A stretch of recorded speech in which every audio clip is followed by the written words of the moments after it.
Oh, hello. Welcome to another video. Today we're going to be talking about the Kill Team FAQ drop, my in-depth analysis. So you may reasonably be wondering, what Kill Team FAQ drop are we talking about? Well, a whole pile of Kill Team FAQs dropped on Wednesday. Now, depending on what Games Workshop does, this video is either coming out to you on Sunday evening, or it may even be Tuesday afternoon, okay? But I'm only getting around to talking about it now, and you might think, hey, this is old news, this happened last Wednesday. But at the same time, Games Workshop did nothing to publicise the FAQs or explain the meaning of them. So let's dive in. In fact, before I start, I will say I'm a big fan of lots of the other Kill Team channels on the internet, but I have noticed that there is a little bit of a rush to report on things, where there's news, there's views, and all that is a fine adage. But I find that going a bit slower, and I've gone back and I've tried to go through and find the original rule that each rule affects, and hopefully, I'm not a technical master at Kill Team, and I might miss some nuance. But hopefully this is really going to help people understand what's changed and what impact that's really going to have on their games. Let me know if I've succeeded in my aims in a comment down below. So, Void Dancer Troop. So I'll read the FAQ. Question. When using the Curtain Falls tactical ploy, if the enemy operative is incapacitated, can the friendly operative still fall back? Answer. No. Unless the enemy operative wouldn't be removed from the kill zone for any reason, including being incapacitated, e.g. the in Death Atonement tactical ploy for veteran guardsmen. So it's a bit difficult to understand from face value what this is actually doing. So if we look at the actual Curtain Falls tactical ploy, which I've reprinted here for your convenience, it says, use this tactical ploy in the resolve successful hit step of combat. After an active friendly Void Dancer Troop operative strikes, immediately end the combat and the friendly operative can perform a fallback action for 1 AP, even if it's performed an action during an activation that prevents it from performing a fallback action, e.g. a charge. So we see the clarification here is that if you murder the model, you can't essentially have the free move away from where it would have been, okay? I don't play into or Void Dancers very much, so I've got no idea if this is how it's typically being played. Because the thing with FAQs and erratas is before you can pronounce something and say, oh, my word, that is most definitely a nerf, or oh, my word, that is most definitely a buff, you have to try and understand the kind of meta quality of how people were playing the game. So, yeah, I think without knowing exactly how people were playing already, it's very difficult for me to know whether this is a buff or a nerf. It seems counterintuitive to think that you could fall back from an already defeated model, but maybe that's how people were playing it, in which case this is a nerf. On the other hand, people may already have been playing it the way it was intended to be played, in which case this is happily nothing. Let me know in the comments what the current state of play was among sort of Void Dancer players. Alright? Okay. Pathfinders. So, Pathfinder's got a change to Saviour protocols. It says, add in the following sentence. This rule has no effect on shooting attacks made with weapons that have the Blast or Torrent special rules, or attacks made against each operative within a certain distance of a specified point. So, one thing to say is that sometimes FAQ waves have big themes. And a big theme of this FAQ is adding this verbiage about Blast, Torrent, and various mines being immune to the various lookout sir type rules.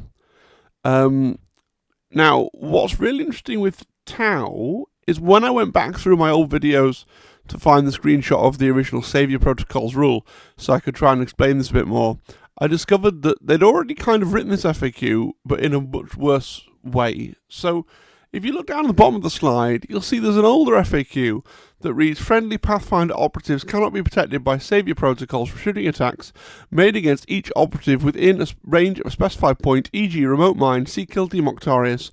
Note that this means they cannot be protected from they cannot be protected from the subsequent shooting attacks made as a result of Blast X or Torrent X special rules. So there is a change there in that originally it could protect them against the initial attack from Blast or Torrent.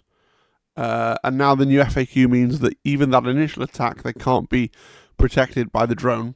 But also, can we just appreciate how much cleaner the new verbiage is? I think they've hired someone else in the rules team that's got maybe a slightly more technical kind of mindset, because the new verbiage there is much clearer than what they had before, right? This also just springs to mind is, can we please, in the next edition of Kill Team, it will be a small thing, can we have mine as a keyword for the next edition of Kill Team? That would be really useful. Moving on to the novitiates. So novitiates are being played again, which means we need more FAQs around blinding light, because that's obviously the most, it's the I can't believe it works like that rule champion of Kill Team. So if I use the blinding light aura act of faith while an enemy operative is performing an Overwatch action, can they select another valid target, and what happens? So the Overwatch action ends, activation alternates back to you, and the operative can still Overwatch later in the turning point. So this is quite a balanced call in this weird niche situation. So if you declare an Overwatch and the novice player blinding lights, you have then lost your opportunity to Overwatch in that particular moment. So you can't go, okay, if you had a second valid Overwatch target, you can't actually redirect to the second valid Overwatch target to do a different Overwatch. But it does mean that you haven't burnt your chance to do an Overwatch later in that turn if there was going to be another opportunity for you to Overwatch. So, I might previously have played... I think this is effectively a buff to the novitiates, based on how I would have thought it was played. So I would have assumed that if you blinding light an Overwatch action, then the Overwatching model would be free to redirect the Overwatch action if it had another valid target for its Overwatch to redirect to a different model, because that's how shooting works. But it turns out that no, blinding aura is a bit stronger when used versus Overwatch, right? Then we've got lead by example. So lead by example says, regularly it says each time an objective is activated, each time this operative, so this is on the sister superior, right? And it says each time this operative is activated, if it performs a mission action, or if any enemy operatives are incapacitated as a result of any actions it performs during the activation, you can select one ready friendly novitiate operative visible to and within red of it. After this operative's activation ends, you can activate that operative. And the question was, when using the Novitiate Superior's operative's lead by example ability, what is the specific time that the ready friendly operative must be selected, right? Now the answer was, at any point during the Novitiate Superior operative's activation. For example, if it performs a mission action and then moves, you could select a ready friendly novitiate operative from its new location. So with it being at any point, I think that's also an effective buff, right? Because the way I would have thought this was played is that the Novitiate Superior does all its stuff, and then at the end, just before you end your activation, you measure and check who's within red, and then you can go on and activate that person, right? And this is saying, actually, no, you can do it like that, but you can also just, at any point during your activation, you can measure to someone within red and go, cool, I'm going to activate them next, but first, my Novitiate Superior is going to finish doing whatever they were doing, which is cool. I could have seen the argument for people saying it was the other way, and you had to choose someone who was within red at the point at which you did the qualifying action, that is to say, the mission action or incapacitating an enemy operative. But this is, I think, a very, very slight buff to the way I would have played that rule anyway. Then we've got Null Rod. The question was, can the Novitiate Condemner's operative Null Rod ability, is it a modifier to the APL characteristic? The answer is no. I think this was very clear from the verbiage on the Null Rod, right? So the Null Rod says each time an enemy operative is activated, if it's within red of this operative, for that activation, its APL characteristic cannot be higher than 2. Each time an enemy operative will perform a psychic action part is irrelevant. But the point here is, I think, that the Null Rod doesn't change your... if you have a Space Marine with 3 APL, it doesn't change the ability of the Space Marine to score an objective. If, say, the Space Marine and the Novitiate Condemner were both on an objective marker, the Space Marine would still score the objective, because it only happens while that Marine is activated that it counts its APL as 2, right? Yeah. And I think, in fact, If it's not modifying the APL characteristic, yeah. What about missions where, like loot, where you have to score it within the activation? If you had a situation, let me know in the comments, where the Novitiate Condemner and a Space Marine were on an objective. The Space Marine player gets the first activation and wishes to loot the objective. I think he now can, whereas previously I would have argued that he couldn't, because he's APL 2 during his activation. But if it's not a modifier to the APL characteristic, then surely he can loot the objective out from under the system. I mean, it's so minor, because in the situation, the Space Marine would simply kill the Sister of Battle, right? And then get on with his day. But yeah, I think that is a slight, maybe a slight nerf, actually. Now I think about it more deeply. To the very situation where you're scoring the objective in the person's activation through, say, a loot action. Cool. So I'd say 2 buffs and a nerf for novitiates, but let's have your thoughts in the comments. Right. Commandos. So 1 FAQ. Page 64, Commando Grok Grappling Hook Unique Action. Add the following sentence.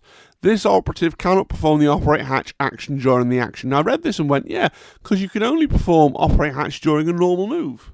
But then I went back and read the Commando's rules. Grappling Hook, 1 AP. Select a point on a terrain feature that is visible to this operative. Treat that point as an intended target.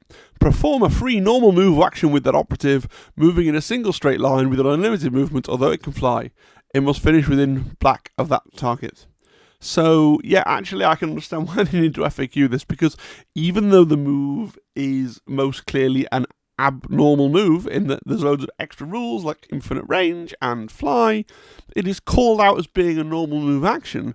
Therefore, actually, yeah, it's reasonable to assume that the little grotty fellow can, in fact, do a Operate Hatch while he does his zipline thing.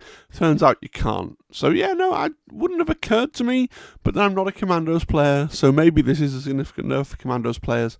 I'm not sure. Let me know in the comments. Inquisitorial Agents. So some changes for the Hex Assist. So the Hexercise ability has been changed. It now reads, while an enemy operative is visible to within red of this operative, your opponent cannot reroll the attack dice or defense dice for it. I think this is very much just a clean up again of better verbiage, as I like to say, because previously the rule said, each time an enemy operative visible to within red of this operative fights in combat or makes a shooting attack, your opponent cannot reroll their attack dice for that combat or shooting attack. Right, they've just simplified the words. It does exactly the same thing. I don't think there's any actual change there, but yeah, it feels like they've hired a technical rules writer. Now for Chasen, they've put in an interesting clarification. So if a Hex Assist operative performs the Chasen action and selects an action that has ongoing effects or effects yet to be resolved, e.g. a marker has been placed or a Phobos Strike Team marksman operative is tracking target, what happened? It says the markers are not removed. The effects are paused until the end of that enemy operative's next activation, then they resume. So to remind you of what Chasen actually does, it says here, select one enemy operative within this operative's line of sight and within red, and then select one unique action or ability the operative has. Until the end of that enemy operative's next activation, it's treated as not having that unique action or ability. This operative cannot perform the action while within engagement range of an enemy operative. Note that weapon rules explained in the abilities section of an operative's data card with a star are not themselves abilities. So, good. I think that's a valuable change, and it explains how the Hex Assist interacts with those kinds of ongoing effects. Good FAQ, Games Workshop. Hyrotech Circle. So really quickly, it's a nerf to the Lookout Sir type rules again to make Torrent and Blast and things that work like mines, that mines needs to be a keyword, things that work like mines are immune to them. And this time, unlike Tau, as far as I can tell, it wasn't already changed, and it's not just a rewording, it is actually just a continuation of this idea that all these Lookout Sir type rules where something else is taking the hit for you have been nerfed somewhat. Hand of the Archon. The question is, If a disciple of Ylindra gains any pain tokens from in the initiative phase as a result of enemy operatives being incapacitated from the Torment Grenade action's poison, can I spend them on Vitalized Surge in the same phase? Yes, but you can't use Vitalized Surge more than once in that phase. So for those of you not familiar with Hand of the Archon, they gain pain tokens in various ways, and they can spend them. Now, the interesting one with Vitalized Surge is it says that you can spend it after incapacitating an enemy operative with this operative. So because the Disciple of Ylindra has the ability to incapacitate enemy operatives in weird places, then she can indeed perform a free dash action within that phase. And that's cool. And at least by putting it in the FAQ, they've made everybody aware of it. So it's not just like the top Hand of the Archon players have worked out that this may be slightly cool and slightly unintended thing of getting to dash a character in the in the initiative phase is legal. Now everybody that plays Hand of Archon will know that you have to do that because it's written out in the FAQ, and they would have looked it up and gone, oh yeah, that's interesting. Okay. Felgor Ravager. Now there are some, often I read FAQs and I ask myself, who was asking that question? There are some real head scratchers here in that regard. So it says here, when the Vandal performs its sweeping blow action, do you roll D3 plus 1 for all operatives, or do you roll separately for each? And the answer is that you roll separately, okay? And so it says here, just read sweeping blow, each other operative visible to and within white of this operative suffers D3 plus 1 mortal wounds. This operative cannot perform this action if it has a conceal order. And it's just saying that you roll them separately. I think, like, all Games Workshop games have went out. Maybe there are people that play Kill Team and have never played any other Games Workshop game and don't have that kind of institutional knowledge. So maybe I'm being really unfair when I say that all Games Workshop games always work like that. Maybe that's something that people don't necessarily know. But yeah, D3 plus wounds, the D3 is going to be different for each model. That seems pretty straightforward to me, but maybe it was a clarification for you. Hey, if you've always played the Felgor guy, that you roll the D3 and it's the same number for everybody that hits, then let me know. And then again, we've got this thing where it's like, if I'm just going to skip down to the bottom one. Question, if mortal wounds are inflicted on a Felgor Ravager operative with a frenzy token in a shooting attack, does that qualify as inflicting critical damage to incapacitate it as per the balanced data slate? No. A mortal wound isn't the same as critical damage. They're different rules. They have a similar effect, but they're different rules. You know. And then the Blades of Cain clarification here is if a Felgor Ravager operative gains a frenzy token as a result of a Blades of Cain operative's Mandiblasters, does the fight action end? So for those of you who don't know, if you start a combat with a Striking Scorpion, you take 2 mortal wounds. That could kill the Felgor and frenzy the Felgor, right? And then it's like, what happens now? Does the combat continue with the frenzied Felgor? Does the Striking Scorpion then get a chance to crit and kill the Felgor? No, you have you have to stop the combat. You're then kind of targeted, and then next turn we'll see what happens with the Felgor. Okay. Chaos Cults. So a couple of things here. Sickening Aura change that again I really don't understand. So they felt the need to insert the words. Sorry, excuse me. I'd edit that out. I wasn't really lazy. They felt the need to insert the words until the end of the turning point in front of it, which is odd. Sickening Aura reads, for 1 CP, while an enemy operative is within circle of a friendly mutant, torment, or dark commune operative, worsen the ballistic skill and weapon skill characteristics of that enemy operative's weapons by 1. This is not cumulative with being injured. I don't understand who was arguing that needed the words until the end of the turning point. The person responsible for this FAQ should feel bad, I should think. But now they've added that. So if that was you that thought this somehow for 1 CP lasted forever, or that the -1 lasted forever, it's now there that it isn't, okay? And then the Faithful Follower Tactical Ploy is a Lookout Sir type ability, and it's got the same nerf as all the other Lookout Sir type abilities have received in this round of FAQs, right? So I don't need to explain that again, I shouldn't think. Have I actually said what a Lookout Sir ability is? Any time that you've got a weaker model intervening and tanking a shot for a stronger model. Yeah. And then we got some timings questions. So, question, if a Chaos Cult devotee operative mutates into a mutant by incapacitating an enemy operative in combat, but that enemy operative inflicts damage when they are incapacitated, e.g., a bloodied traitor brimstone grenadier operative's explosive demise ability, or a commando bomb squig operative's boom ability, what happens first? Mutate into the new operative first, then inflict the damage. That's nice. That's what the Chaos Cult player would want, right? I imagine. So, yeah. I think, assuming that the damage may have been enough to kill the devotee, right? So, I think that's the way around you'd want it as a Chaos Cult player. Chaos Cult players, let me know. But yeah, that seems good. And then you've got the Chaos Cult devotee operative mutates into a mutant. During its activation by incapacitating the enemy operative, can I then use the Unleash the Demon tactical ploy before its activation ends? So it's a tactical ploy where you need to be a mutant in order to do it. Can you do it straight away? Yes. Oh, good. Good. Bloodied super short. They pick up the Look Out Sir nerf to their Look Out Sir type ability, which comes on the Dark Favour tactical ploy, right? Strike Force Justian, yeah! So for those of you who don't know, I played Strike Force Justian. It was my main variant. It's my Lamenters, they're lovely. In theory, I'm retiring them now, although I haven't actually finished painting or really started painting my Striking Scorpions, so maybe I'll be taking them to Not to Kill Team at Easter, who knows. It's good to know that they have the rules that I've already been using with them for 2 tournaments, because they were literally unplayable, and then the FAQ that we have here that's given them these 2 archetypes, like, the community just decided that they were going to have these 2 archetypes. These are the archetypes that Inquisition have. And they were unplayable without it, so, yeah. Vindication, I guess, for me, who's been using them with these rules from the get-go, right, because they needed them. And then the Heavy Bolter, again, the Japanese card had an attack characteristic of 5, the English card had an attack characteristic of 4. Not sure which to use, but then every other Heavy Bolter in the game has 5 dice, so 5 was the obvious right answer. And again, I've been playing with 5 dice since they came out, so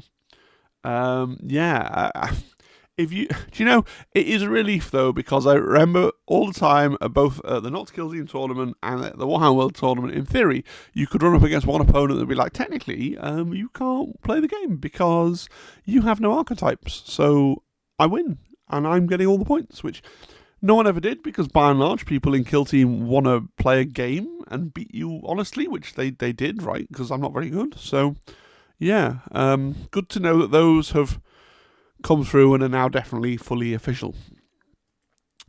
And then we got the Blades of Cain. The Blades of Cain have got quite a lot of stuff. I'm going to read the first one. Doesn't really make sense to me. So the Dire Avenger Aspect Technique's Death of 1,000 Blades. Change to use this aspect technique when a friendly Dire Avenger operative is performing the shoot action after it makes a shooting attack using a shuriken catapult or twin shuriken catapult. Make another shooting attack with that operative using the same weapon against another valid target within circle of the first target. Now, the original wording I've put down on the right hand side was use the aspect ability after a shoot action, and then it talks about make another shooting attack. So I'm not sure, like, making it so that it's 2 shoot, like, it's 2 attacks within the same shoot action, rather than a shoot action followed by a second shoot action. Like, I'm not sure that's what they've done. That's the effect of the words. I'm not just that sure what they're trying to do with that. Like, is there some interaction I'm not familiar with because I don't really play it with Striking Scorpions, right? So is there some interaction I'm not familiar with ploys or whatever else? I'd love to know. If you understand it, let me know in the comments. We can all learn together. When using the Strike and Fade Striking Scorpion aspect technique, does it happen? So these are all timing changes, I should say. Does it happen during the fight action or after? For example, my opponent wants to interrupt, make a guard attack. Could they do so before Strike and Fade is resolved? During the fight action, in the example, resolve Strike and Fade first. Okay. Which is how it works. You can't even interrupt a move action to do a guard action. Like, meh. You guard can't interrupt stuff. Anyway, when using the Woe Howling Banshee aspect technique, can the operative do any other actions between the first charge, incapacitating the enemy operative in combat, and the free charge? So could it charge, mission action, fight, and then free charge, or charge, fight, shoot, and free charge? No. No, you have to do. So the woe, for those of you that aren't familiar, let's say you have, you're doing a charge, right? So you've got your full charge distance, you note your charge distance, you know how much of it actually you're using, and you can use the leftover charge distance at the end of the combat to make a second charge, but you can't actually do something else in the middle of that, which is fine. And then a second FAQ about the woe, which is when using the woe Howling Banshee aspect technique, if the operative's move characteristic will be modified after the first charge, e.g. it becomes injured, can it still use the remaining increments that it had of movement from the first charge action? So yes, if you are uninjured when you make the charge, you become injured in the course of the first combat, you still have the unchanged movement penalty that you had at the start of your turn when you were uninjured, right? Now we've got, when using the Rain of Tears Howling Banshee technique, when does the fight action end, right? So after the Howling Banshee operative has performed a free dash or fallback action, therefore if your opponent would interrupt the Howling Banshee operative's activation for a guard attack, it will be after the dash or fallback has been completed. So again, Rain of Tears just lets you do a free dash or a fallback after you've done a close combat. And then we've got a repeat of the Felgor Mandiblaster interaction, which I don't think we need to talk about again. Okay. One more change, which actually flagged as being to the core rules. I actually wouldn't say it was a core rule change. I would say it's an ITD change, or close quarters combat, as one person on my Discord insists on referring to it, while the rest of the world calls it ITD. A complicated change a little bit, right? So those of you familiar with the ITD format will know that there's some fudge around models that have forward deploy, because forward deploy turned out to be pretty broken on Into the Dark. So they put in something which basically says you can't forward deploy, but instead you can have an extra like activation, right? So let's read it, and then remember the italics are the new bits, right? So this is the whole bit of fudge. So some tactical ploys allow one or more operatives to be set up outside your drop zone, e.g. Sneaky Git Commando and Dimensional Translocation Heretic Circle. In a battle that uses the close quarters rules, you cannot do so. Instead, you can only use such tactical ploys once per battle at the end of the scouting step, and now it says, allow the operatives with the keywords specified by the ploy that are wholly within your drop zone and have a conceal order to perform a free normal move and or operate hatch action, right? So the operative must be on a conceal order, they must be in your deployment zone, they must have all these things. And then it also says, in addition, the operative's order cannot be changed in the first turning point, e.g. as a result of infiltrate. So even if you get to move someone up, that person that you move up has to stay, and they are locked onto conceal. You can't get out of conceal at all in any way. So yeah, worth noting, right? But also hidden in here is a buff for Wormblade, right? In that it says, note for the Wormblade hiding tactical ploy, up to 2 neophyte operatives can do this. So for those of you that don't know Wormblade very well, the neophytes can, like on a Season 1 map, they can infiltrate 2 guys. So it says that your ploy lets you move 2 guys up, the same as it would affect 2 models if you were playing Season 1.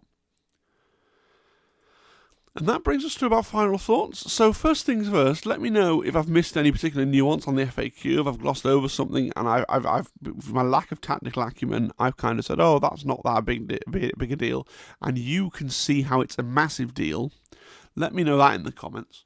I also want to say, let me know about the sound on the video. I got one really useful comment on a previous video that was like, dude, can you try and mount the microphone more centrally? Because, you know, I keep doing this, and then doing this, and then doing this, and then doing this, and it was really annoying the person watching the video because the volume kept changing when I turned the side of my face like this. So I've rearranged my whole area. I'm sitting further back from the computer. I've got my wireless mouse over here, right, so I can control things, but the keyboard is out of reach of me now, and I've got the whole thing right in front of my face. I did tweak the volume down after the first slide because I noticed on OBS that it was peaking all the time. So just let me know about it's constant, right? I'm constantly asking you, but I'm once again asking for feedback about the audio. And please, if something's rubbish, don't be afraid to tell me it's rubbish, because I have really poor, like the reason why doesn't he just listen back to his own videos and learn this stuff? I don't care. I'm like tone deaf, or like I just don't notice audio things. I'm the opposite of an audio file. If someone buys really expensive speakers and like a really expensive Blu-ray version of an album, probably can't hear the difference. So I generally don't pick up on this stuff. So if something's bothering you and you would like it fixed, write me a comment. Don't worry about being a meanie pants. Yeah, write the comment and I'll try. And then let me know I've got it right or made it worse. And I'll keep trying. So thank you. I mean it. To the person that wrote that comment, you know who you are, about mounting the microphone more centrally. I hope that I've helped solve your issue. Big question to me is, where is the balanced data slate? The balanced data slate was due this week, right? But it's not come out, right? If you go and look at when the previous balanced data slate came out, it came out on about the 14th. And I know that February was a shorter month, so maybe it's coming in the next week. Maybe they're holding it back. Now, hear me out. Maybe they're holding it back because of Not's Kill Team. I mean, because Not's Kill Team's getting a golden ticket, so it must now be on Games Workshop's radar as an important tournament. So maybe they're holding it back to not drop a balanced data slate just before a big event. I don't know. But we should be getting a balanced data slate. What would you like to see in the balanced data slate? Let me know down on the bottom. Apart from a massive buff for Howling Banshees, obviously. This whole FAQ seemed like a bit of a nothing, and I was kind of on the fence as to whether to do a video about it, but I feel like I've helped explain what the stuff they have done actually does. If you agree, again, a comment would be... And can I say, if this video has actually helped you and you're not subscribed, you can help me for free by subscribing. I really want to grow my channel and get like 10,000 subscribers, because apparently, not that they publish the information anywhere, apparently that's the threshold. Then Games Workshop shine their golden beam of light down on you and send you product to review, which would be a really cool thing to get all that sort of product early, because I am jealous isn't the right word, but it's like an aspirational goal. I look at these other bigger channels like Glass Half Dead and Can You Roll a Crit and getting their stuff early. I'm like, I wish I was getting my stuff early too. So you can help that happen by helping me get up to 10k subscribers.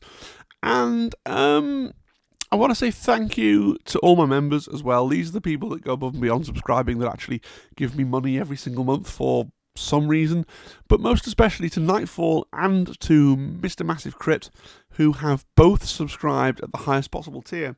And one reward for subscribing at the highest possible tier is that you get a personalised shout out at the end of every single video. So I hope that you enjoy that there, folks. If you want more information on what happens when you become a member and the various rewards, various tiers, etc., if you click join channel, that doesn't debit your account straight away. You get taken to another video, and that tells you, like, it's like a secret extra video, right? That tells you all the different things that you'd get if you became a member.